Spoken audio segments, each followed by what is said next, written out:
Hello friend, आप सबको मेरा सादर प्रणाम। जय भीम, नमो बुद्धाय, जय भाजपा। आज मैं आप लोगों के बीच में एक बहुत महत्वपूर्ण जानकारी लेकर के आया हूँ। पंचतीर्थ। बाबा साहब डॉक्टर भीमराव अंबेडकर जी की स्मृतियों से जुड़े हुए वह 5 प्रमुख स्थान, जिनको भारतीय जनता पार्टी ने तीर्थ स्थल के रूप में विकसित करने का कार्य किया है। और यह भारतीय जनता पार्टी नेतृत्व की सरकार माननीय मोदी जी का ड्रीम प्रोजेक्ट है। और यही नहीं, पंचतीर्थ घोषित करके, पंचतीर्थ की स्थापना करके भारतीय जनता पार्टी ने बाबा साहब डॉक्टर भीमराव अंबेडकर जी को सच्ची श्रद्धांजलि अर्पित करने का कार्य किया है। साथियों, बाबा साहब अंबेडकर का जन्म स्थान महू छावनी,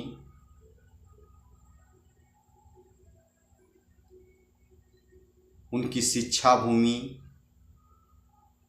लंदन,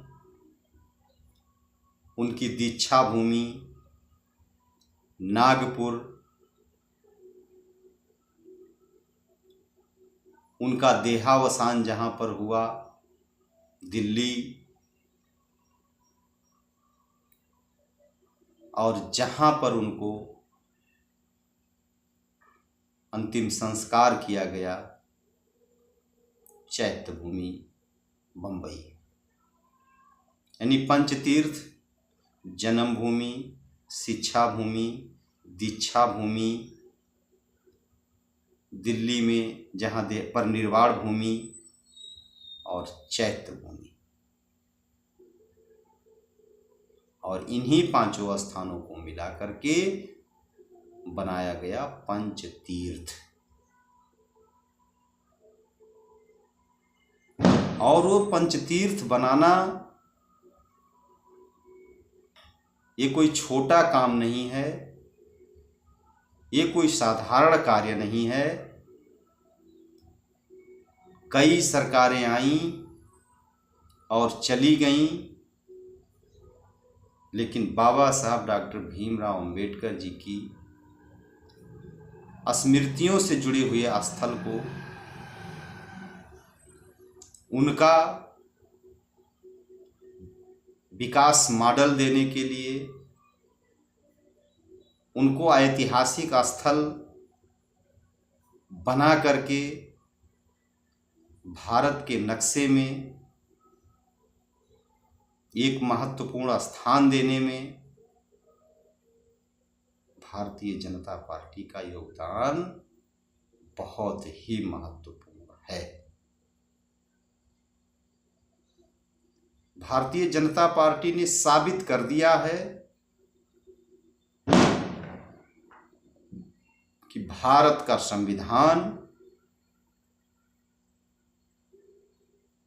माननीय मोदी जी के नेतृत्व में पूरी तरह से सुरक्षित है। लोकतंत्र की रक्षा अगर कोई कर सकता है तो भारतीय जनता पार्टी कर सकती है। भारत में जितनी भी पार्टियां हैं, लगभग सभी पार्टियों में आप देख लीजिए, जहां वंशवाद स्पष्ट रूप में दिखाई पड़ता है, पीढ़ी दर पीढ़ी उन्हीं के कुल खानदान के लोग पार्टी संगठन के शीर्ष पदों पर स्थापित होते चले जा रहे हैं। और आने वाले भविष्य में भी दिखाई पड़ता है कि उन्हीं के परिवार के लोग ही उस पार्टी पर स्थापित होंगे। लोकतंत्र में राजनीतिक पार्टियां भारतीय जनता पार्टी को सिर्फ छोड़ करके बाकी सभी राजनीतिक पार्टियां प्राइवेट लिमिटेड कंपनी की तरह हो चुकी हैं। भाजपा में लोकतंत्र दिखाई देता है। जैसे आज माननीय जेपी नड्डा जी राष्ट्रीय अध्यक्ष हैं, कल कौन राष्ट्रीय अध्यक्ष होगा कोई नहीं बता पाएगा। निश्चित है कोई नहीं बता पाएगा। माननीय मोदी जी के बाद भाजपा के तरफ से कौन प्रधानमंत्री होगा कोई नहीं बता पाएगा। जबकि वहीं अन्य दलों में देखा जाए तो वह चीजें अपने आप से स्पष्ट हैं कि फला दल की अगर फुलफिल मेजोरिटी मिल जाए, बहुमत मिल जाए, तो उसका मुख्यमंत्री कौन होगा, उसका प्रधानमंत्री कौन होगा, चीजें सब कुछ स्पष्ट हैं। जबकि लोकतांत्रिक व्यवस्था में वंशवाद नहीं चलना चाहिए, क्योंकि वंशवाद तो राजतंत्र की व्यवस्था है कि राजा का बेटा राजा होगा। और हमारे देश के महापुरुषों ने, संविधान सभा ने,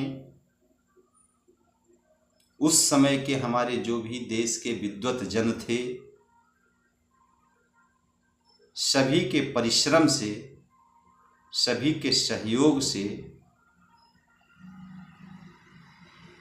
भारत देश में लोकतंत्र की स्थापना किया गया था। प्रारूप समिति बाबा साहब डॉक्टर भीमराव अंबेडकर उसके अध्यक्ष थे और उनके अथक प्रयासों से इस देश के प्रत्येक नागरिक को अपना राजा चुनने का अधिकार भारतीय संविधान के अनुसार मिला हुआ है।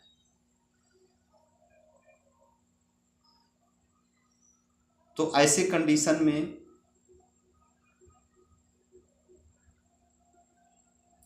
बाबा साहब डॉक्टर भीमराव अंबेडकर जी, जिन्होंने इस देश के शोषित, वंचित, पीड़ित सभी वर्गों के उत्थान के लिए, देश की आधी आबादी महिलाओं के उत्थान के लिए तमाम ऐसे कानून बनाए कि जिससे आज सबको समानता का अधिकार मिला हुआ है। तो ऐसे बाबा साहब डॉक्टर भीमराव अंबेडकर जी की स्मृतियों से जुड़े हुए स्थलों को पंच तीर्थ के रूप में विकसित करने का कार्य भारतीय जनता पार्टी की सरकार ने किया है। और यह बाबा साहब डॉक्टर भीमराव अंबेडकर जी के प्रति सच्ची श्रद्धांजलि है। साथियों, हमें सावधान रहना है उन लोगों से जो नाम तो बाबा साहब अंबेडकर का लेते हैं, भारत के संविधान की प्रति लेकर के घूम रहे हैं, लेकिन उनके सत्ता सरकार में रहते हुए सबसे ज़्यादा नुकसान इस देश के शोषित, वंचित, दलित वर्ग का उन्हीं लोगों ने किया है जो आज भारतीय संविधान की प्रति लेकर के चल रहे हैं।